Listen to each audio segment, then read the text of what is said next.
Jessica Lee Minneci, and welcome to the presentation, Writing as Play. I'm a young adult fantasy author living in Louisville, Kentucky. I have an MFA in Writing Popular Fiction and a Bachelor's of Arts in English Creative Writing from Seton Hill University in Greensburg, Pennsylvania. I am also low vision, so I can't see at all out of my left eye. It's actually a prosthetic eye. But I do have 2 feet of vision out of my right eye. And that clicking sound you might hear beneath me is the advancement of my refreshable Braille display. It's currently out of frame. Speaking of Braille, Braille books and audiobooks were my way to see and imagine this world and many others growing up. But in real life, I travel places with my guide dog Joyce, who is a 10-year-old yellow Labrador. I have 4 short stories published in anthologies, with a 5th on the way this year. And as part of my MFA program, I wrote a young adult fantasy novel. I chose the topic writing as play for my presentation because oftentimes as writers, we take writing too seriously.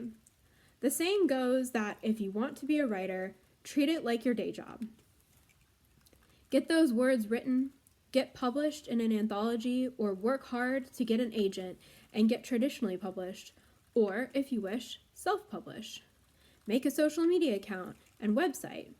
Promote yourself. While that advice is great and those tasks are all part of being a writer, we often forget to enjoy the writing process. Writing becomes something we have to do, not something we get to do. Writing should be fun. I am a huge Rebecca Yarros fan, and when she wrote Fourth Wing, she mentioned in an interview that she was so excited to wake up and get to play with dragons. Writing that book was an exercise in fun and escape. As fantasy writers, don't we write worlds so readers can escape into them? Then why don't we treat writing as play? Why don't we think of it as a way to escape? We need to stop taking it so seriously, like I said earlier. Writing can be a hobby and a job wrapped into one. For me, as soon as I turned writing into a chore, it became less fun. So I wanted to do a presentation about writing as play. I want to make it fun again for me and for you. Alice Walker once said, "I have fallen in love with the imagination. And if you fall in love with the imagination, you understand that it is a free spirit. It will go anywhere, and it can do anything. When you leave this presentation, I want you to feel invigorated, to run to your desk and let your imagination fly." Now, let's talk about the objectives of this presentation. When you finish watching this video, you will be able to do 5 things. Identify new methods of brainstorming, name playful strategies for starting a manuscript, visualize your story plot and characters as toys in a sandbox, utilize the sandbox method to assist you when you are stuck drafting, and finally, identify strategies for revision. Let's jump in. Methods of brainstorming. Please note that I've used all of these brainstorming methods I'm about to share with you, and I will discuss them as they relate to examples from my own work. Method 1. Consider what if. What if questions can lead to so many great ideas. You can pick a genre and think about the what if questions that may have started a book or short story. Let's use my genre, fantasy, as an example. Question: what if a girl died, but had to come back as a ghost to complete some unfinished business? I used that question to create the premise for the tale Keeping a Promise, which is in the anthology Prom Perfect by Wild Ink Publishing. In my story, Jeanette dies only to land in purgatory. She convinces Spyros, the judge, to let her go down to Earth one final time to visit her sister Michaela and Michaela's boyfriend, Holden, on prom night. Jeanette's unfinished business is to get Michaela and Holden to slow dance and kiss at prom, fulfilling Michaela's ultimate fantasy. The catch is that Jeanette appears as a ghost and her loved ones can't see, hear, or feel her touch. Plus, she has from sunset until midnight to make Michaela's dreams come true. If she fails, she will stay in purgatory forever, but if she succeeds, she will go to heaven. Here's another what if. What if a witch summoned a demon and something went horribly wrong? That's the premise of my story, The Bloodstone Cure, which appeared in Dragonflight, an anthology by Dragon Soul Press. In this story, Lenore, a young witch, summons a demon named Munzith. The demon looks like a plant in her summoning circle, and Lenore foolishly steps inside to investigate. When she does, Munzith pricks Lenore with a thorn. In doing so, the demon curses her. It tells Lenore that she will bleed 7 times that day and then die at midnight. In an attempt to save her life, Lenore and her friend Ember go on an adventure to find Bloodstone and convince a dragon to lend them its blood. When the Bloodstone is put in a vial with dragon's blood, the stone will dissolve, and the witch can drink it, thereby healing herself. What if ideas are all around you? Whenever you think of one, jot it down in a notebook. You never know when you'll use it. Method number 2, ask why. Why is the most important question. Most kids ask, why is the sky blue? Why isn't the moon made of cheese? Asking why gets the wheels in your head turning so you can create a story. Just keep asking why until your story is fully fleshed out. Here are some why questions to get you started. Going back to my example about Lenore summoning a demon, the obvious why question is, why is she doing that? Think of her goal and motivation. Her goal is to summon the demon because if she is successful, she could prove to her teacher that she is ready for a more advanced course of study. Why can she only summon it today versus any other day? Every story starts out for a reason at a certain time, and you have to include that when you write the tale. So for Lenore, that night is the first full moon after the summer solstice, and the witch's magic is at its strongest that day from dawn until midnight. As a young, inexperienced witch, she needs all the strength the day can bring for her to summon the demon. Now, think about the why of the adventure the character is going on. Why is it important? This ties to their goal. After Lenore is cursed, her goal is to save her own life, and the search for the Bloodstone and dragon's blood is the only way she can find a cure. Now, think about the why of the conflict, aka the stakes. If the main character fails, what will happen? Is there a time frame involved? If Lenore fails, she will die. And there is a time frame in this story. She has until midnight that day. If there's magic involved, think about why the world is the way that it is and what parameters there are for said magic. The main character cannot be invincible. Lenore is not invincible, and the parameters in my story are to create a potion of sorts to cure her. Why else might the main character struggle? For Lenore, the blood curse weakens her, and Lenore and Ember cannot leave the Grey Keep until after their teacher goes to sleep. So that limits their time searching for the Bloodstone and the Dragon's Lair. Plus, the Bloodstone will only appear when the moon is full and at its zenith, and there is also the matter of convincing the dragon to give her its blood. I will not give away how the story ends, but you see the pattern of why here. Every story world needs a complex plot, and to do that, you have to build a world with parameters, obstacles, and a conflict. Method number 3, word association. I once had to write a holiday romance meet cute, so I thought about words that went along with the holidays. Some of my ideas were Christmas, snow, snow angels, tinsel, bells, and finally, gingerbread. This led to the 2 main characters participating in a gingerbread house making competition in their town. My story, The Gingerbread Showdown, is in the anthology The Greatest Holiday Romance Stories Ever Written, published by Kismet Quarterly and Micro Romance magazine. It follows Robin, owner of the town's local store, Cards and Stuff, as she gears up for the annual Gingerbread Showdown. A local 5th grade art class judges the houses, and the winner gets $500 toward their shop, money that would help Robin break even on her first year as a store owner. The problem? A cute guy named Pax Clark, son of the town's baker, is her competition. Since Pax's dad wasn't feeling well, Robin gets the pleasure and the irritation of squaring up against her adorable next-door neighbor. Meet cutes are so fun to write. Gingerbread and meet cute were the 2 words that led me to this story, and I know word association can help you too. If you're stuck, look for an anthology prompt like I did and try word association. You never know what story will pop into your head. Method number 4, combining. For an anthology, I decided I wanted to write a reimagined continuation of a popular story from my childhood. I wanted to tip it on its head and try something new.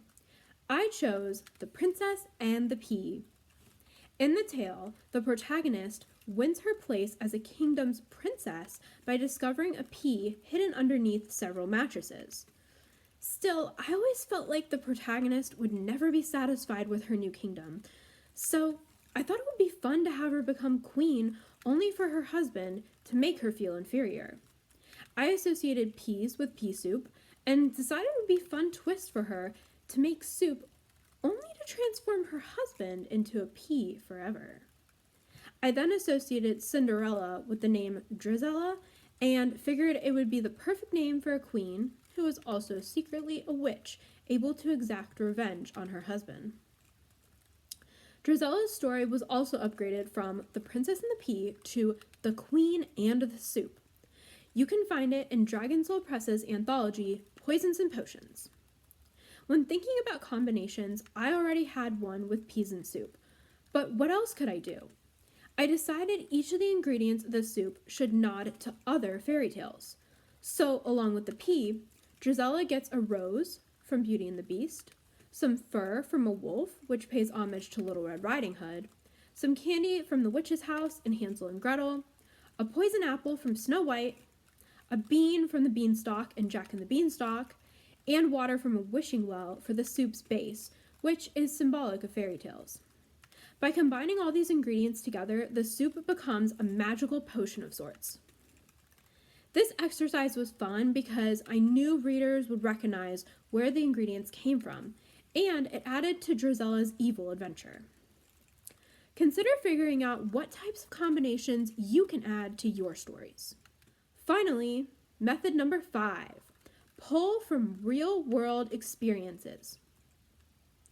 Have you ever been so overcome with an emotion that you just need to write, or you heard a random bit of dialogue on the street and wondered how that could fit into a tale?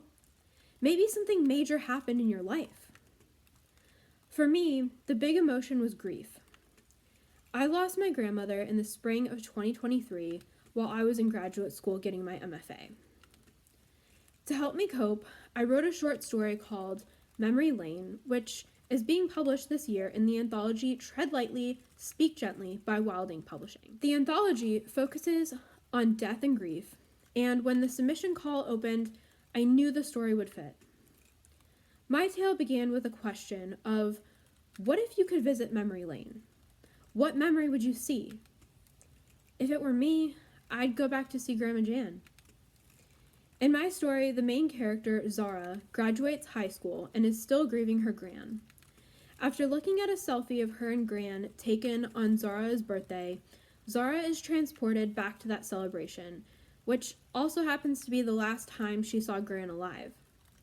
While trapped in the memory, Zara is reminded of Gran's final gift, which she left to her granddaughter to open upon graduating high school. But the problem with seeing the memory is that Zara doesn't want to leave. But if she stays, she will never get to grow up or open that gift. So Zara literally has to face her own grief and get over it so that she can continue to live. In the story, I pulled from experiences with my own grandmother.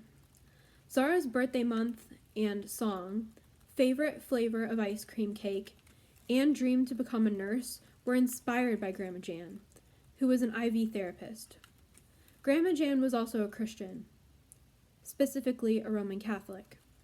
Prayer and belief were important to her, and that is reflected in the story too. Like Zara, I was grieving, and the story helped both Zara and I with our sorrow. Of course, you don't have to put so much of your real-world experiences into your stories, but a mentor of mine told me it was one of the most powerful tales I've written.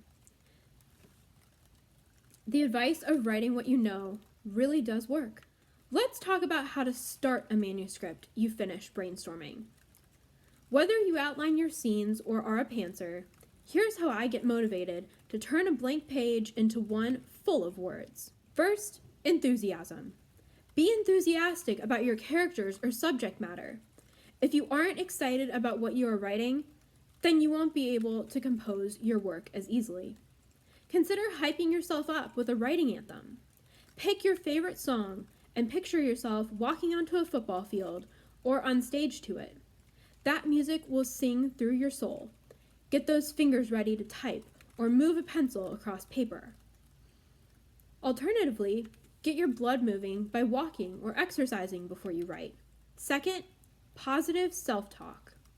Make up phrases to encourage yourself to write. I'm a perfectionist who also struggles from imposter syndrome, so sometimes I need a good pep talk to get my brain to stop worrying about my work. Here are some phrases that have helped me. This story is not work, it's play. If I make a mistake, I can fix it later. The only pressure I have is self-inflicted. I can and I will write this story. My story deserves to come out and be read by readers. I would be doing a disservice to them if I didn't write it. Writing stories gives me joy, so I'm going to create something and have fun doing it. Walt Disney once said, "The best way to get started is to quit talking and begin doing." So, last but not least, breathe and focus on your characters. Take the time to remember what you name them and what they look like. If you haven't talked to them, talk to them now. Are they clamoring in your head to become flesh on the page? What do they see? What are they feeling? What are they experiencing? Let things unfold naturally, like a movie, and let your hands do the writing. This is their world. You are just the person telling their tale. Soon, you will be in the zone with words flowing onto the page. Now, let's switch gears and talk about the story sandbox. When you were a kid, your parents probably plopped you in a sandbox and said, "Go play." Those were the two magic words that sparked your creativity. It might be helpful to visualize your story plot and characters as toys in your childhood sandbox. The blank page is the sandbox itself, and the words "go play" should kickstart your writing. When you frame writing this way, you are immediately turning it into a positive activity. Go play is synonymous to have fun. There are no stakes, except for the ones your characters have. When kids get put in a sandbox, they don't just sit there. They pick up the shovel and start playing. There is no fear. Your sandbox or blank page should not instill fear. It should instill joy. You should want to go play. Encourage yourself to pick up that shovel and start playing or writing. The sandbox is for your eyes only, and it should be fun. Now think of the kinds of things you have in the sandbox. Your shovel, toy tools, and bucket help you build the sandcastle. And you might have other things inside that help you decorate the castle, like sticks, shells, pine cones, toy gems, etc. The decorations are your story details, and the shovel, tools, and bucket are your characters. But what is the conflict? Good question. Think of your sandbox as sitting beside the ocean, and the tide is your conflict. How are you going to build a sandcastle that survives the tide? Usually, the sand needs to be wet to hold its shape. With a story plot, there needs to be conflict and action to move the plot forward. Wet your sand as the characters move. To form a castle, pack the wet sand into containers, flip them over, tap the sides, and lift them up to create towers. The finished castle is the completed story. In a novel or even a short story, the way to make the castle may be vastly different. You can follow or flip genre conventions on their heads or add a plot twist, but the idea is that a castle is made in the end. The reason I love this method is because building a castle can sometimes be frustrating, but it should always be fun. When you are stuck at a particular plot point, think about why that castle isn't being built correctly, and when you figure it out, go back to enjoying yourself. The sandbox is the place for imagination and good vibes only. As soon as you leave that sandbox and start to think of writing as a chore, you will lose your enthusiasm and momentum to keep going. Let's go back to writing that story. When you get stuck, it might be wise to just play in the sandbox. Talk to the characters. Why are they stuck? Is it the external conflict or an internal one? Is what you are asking the character to do out of character? If the problem is coming up with an idea for what happens next, picture yourself throwing sand around in the sandbox as you jot down a list of ideas. Make one more outlandish than the last. Your problem could be that the plot is too predictable, and so trying to think of something literally outside of your sandbox might help you. Maybe write backwards. Write the ending first, or a scene you always wanted to write. Romances have a happily ever after. Maybe you just want your characters to kiss and be a couple already. Your mind is focused on that and can't think of anything else. Write that scene. Get it out of your system. If you are not feeling motivated to write, try writing something silly. Write a scene with your characters, but in another world or situation. Maybe they are on a road trip. Who's the DJ? Who is the one who always has to get out to go to the bathroom? Age them up or down. What was your main character like as a kindergartner? An elderly person? What would they be like if they were put in the world of your favorite fantasy novel or TV show? Play in the sandboxes of other books and stories that are similar to yours. Talk to the characters. Analyze how the story is structured and the sandcastle is built at the end. What can you take away from those works? How can they inspire you to fix your own? Maybe you're stuck trying to write a description or add in the main character's thoughts. Like the last tip, find a book you love that does those elements well and learn from it. Craft books can always be a great resource. Those other books or sandboxes give you new worlds to draw on. Play in them and go back to playing in your sandbox, or picture the activity as borrowing a tool or decoration from a friend's sandbox to use in your own. Maybe you need to leave your sandbox and others behind and go jump in the metaphorical ocean. Translation: go for a swim or take a shower. Sometimes submerging yourself in water can help. Ideas often flow like the tide. Remember, when you are away from your sandbox, you are still writing. You are still having conversations with the characters and thinking about your work. It's not a waste of time. Taking a break and submerging yourself in water, or just plain taking a break, is fine. After you filled that blank page with the story floating in your imagination, the next step is revision. You want to make sure it's well plotted. Is the sandcastle built in a way that makes sense and is easy to follow? If not, how can you rebuild it? Go back to my tips from when you are stuck. If it's a short story, are there too many characters in the sandbox? Maybe you need to eliminate one. Does building the sandcastle take too long or get boring? You might want to add more stakes or another obstacle for the main character. What about the conflict or the tide rolling in?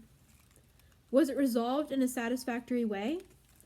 Go back to your brainstorming list if the answer is no, and find more outlandish ways to resolve the conflict. The most out-of-the-box ideas sometimes lead to plot twists. What about the castle decorations? These are the sentences or details. Vary sentence structure, delete word echoes, and add more interiority and sensory details if they are lacking. What goes beyond that developmental edit? More play, of course. When you were a young kid, before you learned to read, you listened to stories. Stories are alive, and they are meant to be heard. Sit up in your sandbox and read the story to yourself a final time. Make up voices for your characters if you like. Tweak anything else that doesn't make sense when you hear it read aloud. If you get tongue-tied at certain spots, change the word choice. More than anything, you should be proud of your creation. Picture your sandbox on a rooftop, and you screaming the words with pride. It should sound good and feel good. Then, you are ready to take it out of the sandbox and give it to the world to read. Congratulations! Your story can now be fun for everyone. Thank you so much for taking the time today to watch my video presentation. Before I leave you guys, I would like to disclose a couple final thoughts. First, writing should not be a chore. It should be fun all the time. Picture yourself in a sandbox as you brainstorm, write, and revise. This method of play ensures you enjoy yourself, and the more amusement you have, the more it shows in your words, and the more your reader will be engaged with your work. Now go into your sandbox and make something new. Thank you.